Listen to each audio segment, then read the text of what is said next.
Sebenarnya kenapa sih perusahaan-perusahaan selalu bicara mengenai diversity and inclusion? Ada 3 lah sebabnya. Ya. Yang pertama karena faktor strategi ya, pastilah ini kan berdasarkan perusahaan selalu bilang, apalagi perusahaan asing ya, perusahaan multinasional ya, beroperasi di semua negara. Jadi keragaman itu harus jadi salah satu value. Kan nggak mungkin ya, misalnya saya perusahaan Jepang gitu ya, beroperasi di sini tapi semua karyawannya dari A sampai yang paling tinggi itu Jepang semua gitu ya, nggak mungkin juga gitu ya. Padahal konsumennya ada di Indonesia gitu ya. Oke, yang kedua adalah performance, alasan performance. Ya, ada kepercayaan dan belief bahwa dengan adanya diversity ini untuk meningkatkan kinerja ataupun performance, ya, sustainable performance. Ya, misalnya percaya nggak? Misalnya kan ada, misalnya kalau orang Israel itu atau Yahudi pinter-pinter gitu ya. Kalau orang apa namanya, misalnya Cina ulet-ulet gitu ya. Kalau orang Jepang teliti-teliti. Kalau orang Indonesia saya nggak tahu. Nah, kalau Indonesia mesti yang paling banyak apa namanya, bukan, kita tuh paling pinter berinovasi gitu ya. Ya. Nah, terus kemudian benefit ya, benefit ini artinya adalah bagaimana dengan diversity itu memberikan keuntungan buat perusahaan ya. Keuntungan dalam arti misalnya gini, ibu bayangin misalnya kalau di manajemen timnya gitu ya, saya pernah nih, kita manajemen tim di perusahaan yang memproduksi ya kebutuhan wanita, kosmetik, tapi semuanya cowok semua bu, direksinya. Bingung kan? Tapi nebak-nebak ini kalau buat istri saya cocoknya gimana? Nah, perlu diversity lah ya, perlu ada mungkin ya marketing directornya atau siapa mungkin ya perempuan, itu bisa jadi satu benefit buat perusahaan. Oke, next. Nah, ini gambar paling favorit buat saya. Ya, ibu, bapak ibu tahu ini gambar apa? Ya, apa itu ada bertiga lihat bola gitu kan? Nah, ini sebenarnya perjalanan dari apa yang namanya diversity inclusion. Misalnya contoh, kalau lihat gambar yang pertama, itu banyak perusahaan yang menyatakan, oke deh, kita kasih semua polisinya sama, semua dapat ini. Contohnya biasanya itu misalnya kebijakan pengobatan deh, misalnya gitu ya. Pengobatan semua dikasih nih, pengobatan, baik laki-laki maupun perempuan dikasih. Tapi kebanyakan di perusahaan misalnya syaratnya adalah yang perempuan dianggap single. Jadi dia tidak boleh mengcover suami ataupun anaknya. Oke, nah berarti yang pertama tuh. Jadi ada yang nggak pernah tuh, ya kasihan deh, saya nggak bisa. Yang kedua udah mulai nih ada equity. Ya biasanya itu contohnya Pak atau Ibu boleh untuk mengcover suami dan istrinya, tapi dengan catatan ada surat keterangan dari suaminya tidak di cover gitu kan, atau dari kelurahan RT RW lah, pokoknya ribet gitu ya. Akhirnya baru dikasih. Dan walaupun ibunya nih yang karyawan perempuannya dongkol juga nih, aduh mau dapetin ini susah banget. Ya. Akhirnya dapat. Nah yang ketiga ini lebih ke arah siapapun termasuk laki-laki dan perempuan boleh untuk mengcover pasangan ya, misalnya istri boleh mengcover suaminya ataupun anak-anaknya juga, silakan ya, didaftarkan di perusahaan, misalnya contoh mengikuti asuransi kesehatan. Saya nggak tahu sekarang di perusahaan bapak ibu ada di level mana, apa di level 1, level 2 atau udah di level 3. Kalau saya di Santori sih udah di level 3 ya, jadi saya bukan promosi nih untuk nanti ngajak-ngajak masuk Santori. Jadi kita boleh ya, artinya ini membuat mereka jadi nyaman ya, jadi enak bahwa kita sebagai karyawan walaupun perempuan kita mendapat hal yang sama dari sisi benefit. Karena kan siapa tahu suaminya juga nggak bekerja misalnya, ataupun kerjanya yang apa namanya, yang nggak tetap ataupun gitu ya. Oke, jadi ini next. Nah ini kalau pengertiannya dari diversity inclusion, equality itu artinya kalau dibilangin diundang masuk ke ruangan ini gitu ya, diundang semuanya dapat masuk ya. Diversity itu adalah masing-masing kemudian mendapatkan tempat duduk ya. Oke, udah diundang tapi kemudian dipersilahkan duduk. Nah inclusion itu adalah ya udah, jangan kemudian udah duduk ya udah, tapi kemudian kita tanya pendapatnya, kita dengarkan misalnya concern dan perspektifnya gitu ya. Jadi kalau diundang, datang ke ruangan, kasih duduk, udah selesai. Yang penting nonton aja, udah nanti habis itu nggak ditanya. Nah itu berarti nggak ada inclusion. Ya, gampangannya gitu ya. Oke, next. Nah banyak ya, banyak hal tadi yang saya juga sampaikan ya. Diversity itu banyak ya. Ada dari misalnya gender ya, ada dari apa namanya usia, ada dari pengalaman, ada dari apalagi agama mungkin ya, ada dari etnik, ada dari apa namanya kebangsaan atau nationality, ada dari tujuan. Kan kadang-kala juga tiap orang macam-macam ya, masuk ke kantor itu tujuannya gitu kan, masuk ke perusahaan ada yang mungkin cari jodoh gitu kan, ada cari duit gitu kan, ada cari ketenaran, ada yang cari apa. Nah ini kita juga lihat itu berbeda-beda ya. ada yang mungkin secara fisikal ya, mungkin ada yang ada disability ya, artinya ada yang mungkin mempunyai kekurangan dari sisi tubuhnya ataupun yang normal. Ya, next. Nah, ini saya ngambil contoh aja misalnya salah satu ya, mengenai gender diversity ya, mengenai diversity dari sisi jenis kelamin ya. Bapak Ibu mungkin kalau dilihat ya, kan suka ditanya, kalau di dunia itu sebenarnya rasio antara penduduk laki-laki dan perempuan itu cukup berimbang.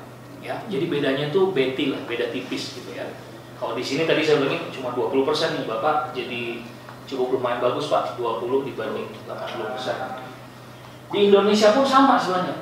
Ya, kalau dilihat dari total populasi hampir seimbang ya. Beda-beda dikit, laki-laki lebih tinggi sedikit gitu ya. Tapi secara proporsi itu hampir berimbang. Nah, cuman kalau dilihat dari sisi misalnya wanita yang bekerja di perusahaan swasta gitu ya, yang bekerja di sektor swasta, itu ada studi mengatakan bahwa yang sampai bisa jadi CEO ya, Chief Executive Officer ya Bu, CEO bukan Chief Entertainment Officer, itu saya.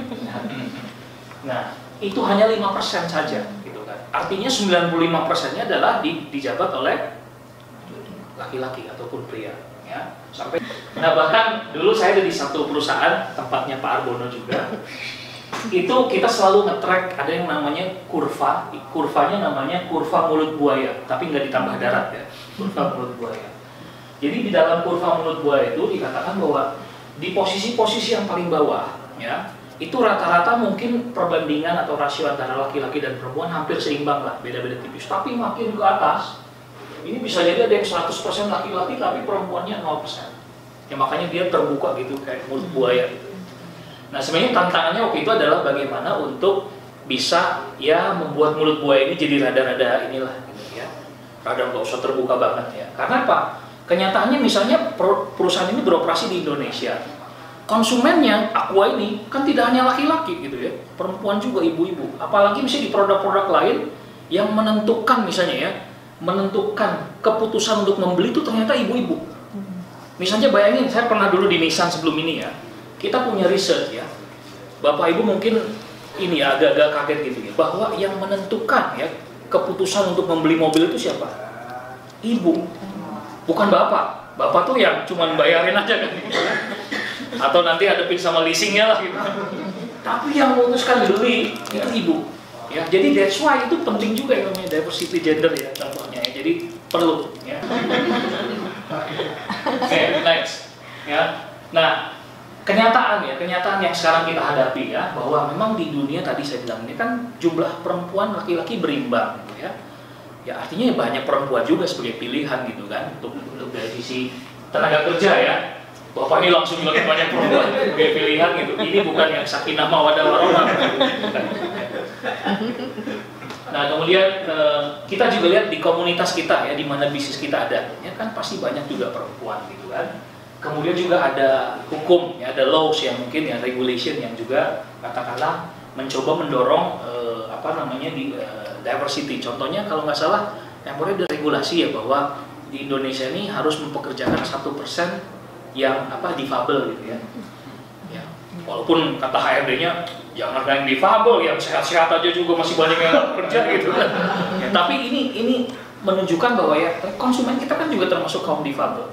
Oke, nah kemudian juga ya, tadi saya bilang ya, global perspektif dari sisi business sustainability dan juga succession plan.